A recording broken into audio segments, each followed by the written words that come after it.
Chers amis, aujourd'hui nous plongerons dans l'un des mystères les plus captivants qui ont marqué l'histoire de la foi chrétienne. L'apparition de la Vierge Marie à Fatima. Un événement qui a non seulement secoué le monde par ses prophéties, mais qui continue d'influencer des millions de fidèles à travers le globe.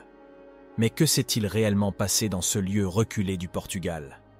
Et quel message la Vierge nous a-t-elle laissé? Restez avec nous pour le découvrir. Imaginez un instant sous le ciel du Portugal, dans le lointain 1917. 3 enfants bergers ayant reçu un message fondamental d'une figure divine. Mais quels secrets ont-ils reçus de cette figure céleste? Et comment ont-ils influencé le cours de l'histoire? Avant de plonger dans cette incroyable histoire, n'oubliez pas de vous abonner à la chaîne et d'activer la cloche. Ainsi vous ne manquerez jamais nos explorations parmi les mystères de la foi. Au cœur du Portugal, parmi les collines verdoyantes et les terres agricoles, se trouve un petit village appelé Fatima. Au début du XXe siècle, cet endroit n'était guère plus qu'un ensemble de maisons dispersées et de champs cultivés, loin des grandes voies de progrès et d'industrialisation qui commençaient à marquer l'Europe. Ici, la vie suivait le rythme des saisons et des traditions religieuses, profondément ancrées dans l'âme de ses habitants. En 1917, le monde extérieur était secoué par des événements tumultueux. L'Europe était prise dans l'étau de la Première Guerre mondiale, un conflit qui avait entraîné la mort, la destruction et une crise spirituelle sans précédent. Le Portugal lui-même n'était pas étranger à ces souffrances. De nombreux jeunes partant pour le front, laissant derrière eux des familles anxieuses et des champs abandonnés. Dans ce contexte d'incertitude et de tribulation, le peuple portugais se raccrochait encore plus fermement à sa foi, cherchant réconfort et espoir dans la prière et les pratiques religieuses. La dévotion mariale, en particulier, avait des racines profondes dans le cœur de la nation, avec des sanctuaires et des lieux de pèlerinage attirant des fidèles de partout. C'était dans ce village, apparemment insignifiant aux yeux du monde, que 3 enfants, Lucia dos Santos et ses cousins Francesco et Giacinta Marto, allaient revivre une expérience qui les transformerait en témoins d'un message destiné à résonner à travers les siècles. Lucia, 10 ans, accompagnée de Francesco, 9 ans, et de Giacinta, 7 ans, étaient les enfants et les neveux de bergers, habitués à la vie simple et aux travaux des champs ainsi qu'aux soins des troupeaux. Leur quotidien était marqué par une éducation religieuse solide, acquise aussi bien en famille que par leur participation active à la vie de leur paroisse. Malgré leur jeune âge, ils étaient bien conscients des difficultés auxquelles leur pays et leur famille étaient confrontés, mais ils trouvèrent dans leur foi une source de force et d'espoir. Le choix de Fatima comme lieu d'apparition mariale n'aurait pas été fortuit. Ce village, représentatif de la profonde spiritualité et de la simplicité de la vie rurale portugaise, serait devenu le théâtre d'un événement qui aurait véhiculé un message de paix et de conversion à l'ensemble du monde. La matinée du 13 mai 1917 commença comme beaucoup d'autres pour Lucia, Francesco et Giacinta. Après avoir assisté à la messe, les 3 cousins se dirigèrent vers les champs pour faire paître leurs troupeaux, inconscients que leur vie était sur le point de changer à jamais. Alors qu'ils jouaient dans une petite zone connue sous le nom de Cova da Iria, près de leur village de Fatima, le ciel s'assombrit brièvement et ils entendirent comme un coup de tonnerre. Guardando verso l'alto, videro ciò che Lucia descriverà più tardi come un lampo di luce, che li fece pensare che stesse per piovere, così decisero di radunare le loro pecore. Tuttavia, mentre si dirigevano verso casa, un altro lampo li colpì e videro sopra un leccio una donna più luminosa del sole. Questa figura era di una bellezza indescrivibile e irradiava luce in modo più intenso di un cristallo attraversato dai raggi del sole più luminoso, un dettaglio che Lucia avrebbe ricordato per tutta la vita. La belle dame, comme Lucia l'appelait, demanda aux enfants de ne pas avoir peur et révéla qu'elle était venue du ciel avec un message important.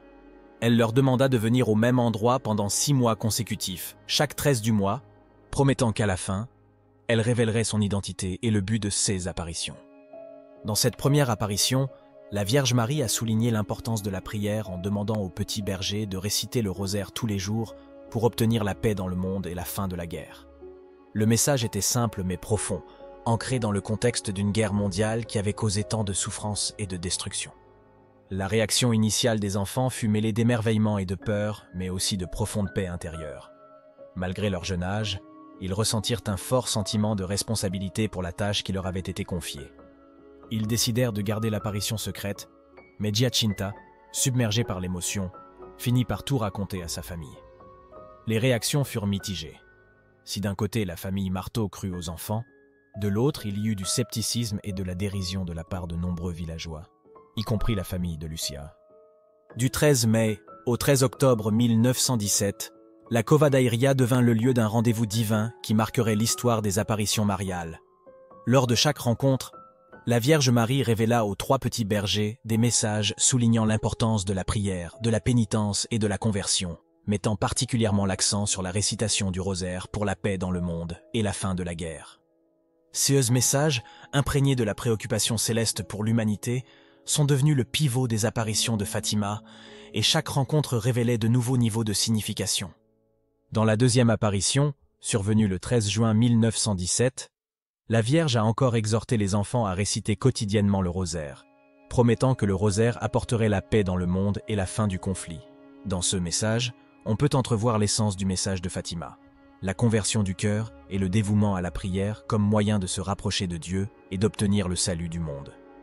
La révélation la plus dramatique eut lieu le 13 juillet, lorsque les enfants furent témoins d'une vision de l'enfer, décrite par Lucia comme un océan de feu, où les âmes des pécheurs se débattaient, hurlant de douleur et de désespoir. Cette vision fut accompagnée d'un appel urgent à la conversion et à la prière pour sauver les âmes de la damnation éternelle. C'est à cette occasion que la Vierge révéla également les 2 premiers secrets de Fatima, promettant de révéler le 3e secret à l'avenir. Dans les messages suivants, la Vierge a insisté sur la nécessité de prier pour la conversion des pécheurs, mettant en avant le pouvoir de la prière d'intercession. Les enfants ont également été invités à faire des sacrifices pour les pécheurs, leur enseignant que de tels actes d'abnégation pouvaient conduire à la conversion de nombreux cœurs et au salut de leurs âmes. À chaque apparition, la Vierge Marie a réitéré l'importance du rosaire comme instrument pour obtenir la paix mondiale. Cela souligne la vision de la prière non seulement comme un acte de dévotion personnelle, mais aussi comme un puissant outil d'intercession pour le bien collectif. La promesse que la récitation du rosaire aurait pu influencer le cours des événements mondiaux met en lumière l'importance accordée par Marie à cette pratique. Dans l'apparition de juillet, la Vierge annonça également qu'elle demanderait la consécration de la Russie à son cœur immaculé comme moyen d'éviter les guerres futures et les persécutions contre l'Église. Cette demande serait centrale dans les interprétations et les réponses de l'Église catholique aux apparitions de Fatima dans les décennies à venir. Chaque message transmis lors des apparitions soulignait un appel à l'action spirituelle dans un monde perturbé par les conflits et éloigné de Dieu. Les messages célestes reçus à Fatima sont devenus un manifeste pour la conversion et la prière, invitant les fidèles du monde entier à réfléchir à leur cheminement spirituel et au pouvoir de la prière. La portée des messages de Fatima dépassait le cadre local et temporel des apparitions, se projetant vers un appel universel à la paix et à la conversion qui résonne encore aujourd'hui. La séquence des apparitions et les messages transmis révélaient un plan divin pour le salut de l'humanité, ancré dans l'espoir, la miséricorde et la promesse d'un avenir réconcilié avec Dieu. Le 13 octobre 1917 marqua la dernière des 6 rencontres célestes à Fatima, aboutissant à un événement qui serait observé par des dizaines de milliers de personnes et passerait à l'histoire sous le nom de « miracle du soleil ».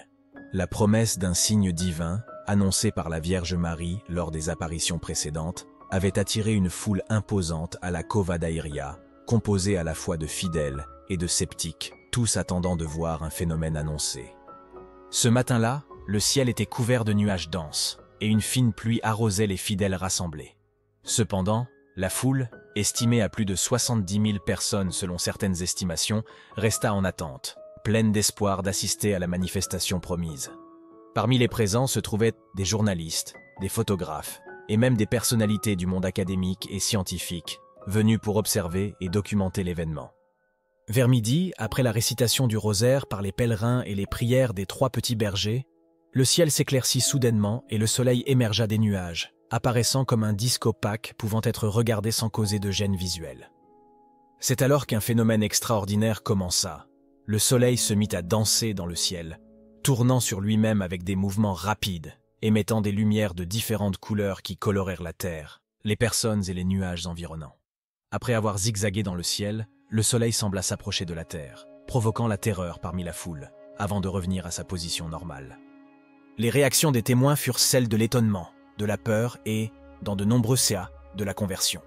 Des personnes précédemment sceptiques ont déclaré avoir assisté à un événement qui défiait toute explication naturelle. La presse de l'époque a rapporté des témoignages de cet événement avec des titres allant du scepticisme à l'émerveillement, et même les publications les plus critiques ont dû admettre qu'il s'était passé quelque chose d'inexplicable. Les scientifiques présents, ainsi que ceux qui ont ensuite analysé les récits, sont restés perplexes, incapables de fournir une explication satisfaisante qui entre dans les limites des phénomènes naturels connus. Le miracle du soleil a donc été interprété par beaucoup comme un signe divin, une confirmation céleste des messages transmis par la Vierge Marie aux 3 petits bergers. Le miracle du soleil eut un impact profond à la fois au niveau personnel pour ceux qui en étaient témoins et à l'échelle mondiale, attirant l'attention du monde entier sur Fatima et ses messages. Cet événement a été un tournant dans l'histoire des apparitions, lui conférant une autorité et une crédibilité qui ont inspiré la foi et la dévotion pour les décennies à venir. Pour l'Église catholique, cet événement a fourni un fondement solide pour l'approbation future du culte des apparitions de Fatima, contribuant à la diffusion du message marial de prière, de pénitence et de conversion. Le miracle du soleil représente un appel tangible à la présence et à l'intervention de Dieu dans l'histoire humaine, invitant les croyants et les non-croyants à réfléchir sur la réalité spirituelle qui transcende la compréhension humaine. Si vous trouvez le mystère de Fatima fascinant et que vous souhaitez soutenir la recherche de la vérité, écrivez Fatima dans les commentaires. Chaque geste de soutien de votre part nous aide à mettre en lumière des histoires qui méritent d'être racontées. Un des aspects les plus fascinants et mystérieux des apparitions de Fatima est constitué par les 3 secrets révélés par la Vierge Marie aux enfants bergers. 6 secrets, communiqués lors de l'apparition du 13 juillet 1917, contenaient des visions et des prophéties concernant l'avenir de l'Église et du monde, enveloppant Fatima dans une aura de mystère qui perdure encore aujourd'hui. Le premier des secrets révélés à Fatima fut une vision de l'enfer. Lucia, l'aînée des 3 petits bergers, décrivit cette vision comme un océan de feu, peuplé de démons et d'âmes en peine, un lieu de tourment et de désespoir. Cette vision terrible fut accompagnée d'un appel de la Vierge à la conversion et à la prière, dans le but de sauver les âmes de la damnation éternelle. Le message soulignait l'importance de la pénitence et de la récitation du rosaire comme moyen d'obtenir la miséricorde divine. Le deuxième secret concernait la fin de la Première Guerre mondiale et la prémonition qu'une autre guerre, encore plus dévastatrice, éclaterait pendant le pontificat de Pie XI si l'humanité ne se convertissait pas et si la Russie n'était pas consacrée au cœur immaculé de Marie. Cette prophétie semblait se réaliser avec le déclenchement de la Seconde Guerre mondiale, mettant en lumière la vision prophétique de Fatima et l'importance de revenir à Dieu pour éviter de futures catastrophes. Le troisième secret de Fatima a longtemps été l'objet de grandes spéculations et de mystères.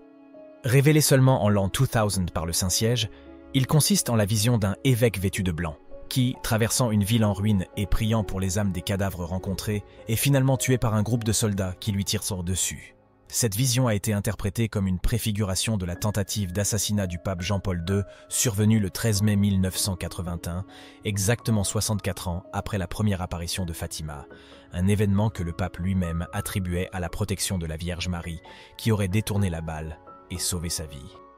The secrets of Fatima are part of a tradition of prophecies and private revelations in the history of the Catholic Church, carrying a message of conversion, prayer, and hope.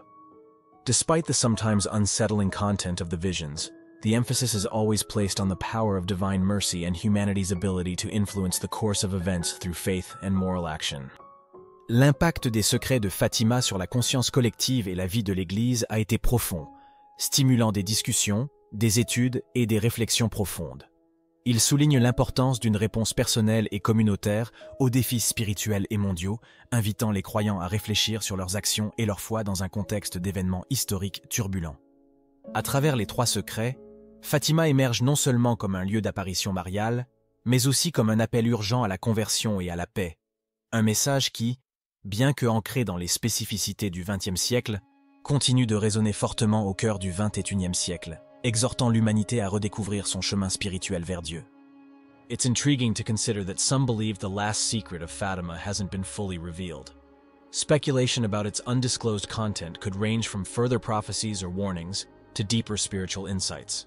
Some may suggest it holds clues to future events or challenges humanity will face. Others might propose that it contains messages specific to the church or world affairs. Without definitive knowledge, theories can vary widely, inviting a rich tapestry of interpretations and discussions. L'histoire des apparitions de Fatima est indissociablement liée à la vie des 3 enfants bergers, Lucia dos Santos et ses cousins, Francisco et Jacinta Marto. Après les apparitions de 1917, leurs vies ont été profondément marquées par ces expériences spirituelles, influençant non seulement leur parcours personnel, mais aussi le culte et la dévotion qui se sont développés autour de Fatima. Francesco, décrit comme timide et réservé, fut profondément touché par les visions de Fatima. Bien qu'il n'ait pas entendu directement les paroles de la Vierge Marie, il a vu et ressenti les apparitions. Après cette expérience, sa vie est devenue une expression de contemplation et de sacrifice. Il se consacra à la prière et à la pénitence, désireux de consoler le Seigneur caché et de faire des sacrifices pour la conversion des pécheurs. Sa brève vie fut un exemple de foi silencieuse et de dévouement spirituel. Francesco mourut le 4 avril 1919, moins de 2 ans après les apparitions, comme l'avait prédit la Vierge. Il fut béatifié en 2000 et canonisé le 13 mai 2017. Giacinta, avec sa vivacité et sa sensibilité, fut profondément secouée par les visions de l'enfer et du destin des âmes pécheresses. Sa vie devint une offrande incessante de prière et de souffrance pour le salut des autres, montrant une maturité spirituelle extraordinaire pour son âge. Comme son frère, Giacinta ressentit également la fin imminente de sa vie terrestre, acceptant courageusement les souffrances qui lui étaient prédites. Elle décéda le 20 février 1920 et fut également béatifiée en l'an 2000 et canonisée le 13 mai 2017 aux côtés de son frère. Lucia, la seule des trois à survivre jusqu'à l'âge adulte, est devenue la gardienne des messages de Fatima. Après la mort de ses cousins, elle entra au monastère des Sœurs de Sainte-Dorothée et devint plus tard carmélite des Chaussées, menant une longue vie dédiée à la prière, à la méditation et à la diffusion du message de Fatima. Elle écrivit des mémoires détaillant les apparitions et les secrets révélés par la Vierge Marie. Lucia joua un rôle crucial dans la promotion de la dévotion au cœur immaculé de Marie, une demande faite lors des apparitions. Elle décéda le 13 février 2005, à l'âge de 97 ans. La cause de sa béatification a été ouverte en 2008. Les vies des 3 enfants bergers de Fatima sont un témoignage vivant de l'impact transformateur de la rencontre avec le divin. Leur réponse aux apparitions, caractérisée par la foi, le sacrifice et l'obéissance, est devenue un modèle de spiritualité mariale. À travers leur simplicité et leur expérience spirituelle profonde, Francesco, Giacinta et Lucia ont montré comment la grâce peut agir de manière extraordinaire dans la vie des croyants, les guidant sur un chemin de conversion et de dévotion à Dieu. Dans les années suivant les apparitions, la renommée de Fatima a connu une croissance exponentielle. La construction du sanctuaire de Notre-Dame de Fatima, qui abrite la chapelle des apparitions, est devenue un point de repère pour des millions de pèlerins venant des 4 coins du globe. Ce site sacré, ainsi que la basilique Notre-Dame du Rosaire, construite dans les années 1930, et la basilique de la Sainte Trinité, achevée en 2007, représentent le cœur battant de la dévotion mariale à Fatima. L'importance de Fatima a été reconnue même au plus haut niveau de l'Église catholique. Plusieurs papes ont exprimé leur dévotion au sanctuaire et à son message, en soulignant le rôle de Fatima dans la promotion de la paix et de la conversion dans le monde. Les papes Pie XII, Jean XXIII, Paul VI, Jean-Paul II, Benoît XVI et François ont visité le sanctuaire, offrant des gestes de dévotion et reconnaissant officiellement l'importance des messages de Fatima. Jean-Paul II, en particulier, attribua sa survie après la tentative d'assassinat du 13 mai 1981 à la Vierge de Fatima, renforçant ainsi le lien entre le pontificat et le sanctuaire. L'histoire de Fatima est une toile de foi, de mystère et de prophétie qui continue d'éveiller l'intérêt et le débat. Au-delà des visions et des messages, les vies des 3 enfants bergers et leur destin marqué par l'apparition de la Vierge Marie nous rappellent l'importance de la foi, de la prière et de l'écoute. Fatima nous invite à réfléchir à notre vie spirituelle et au message de paix qui est plus pertinent aujourd'hui que jamais.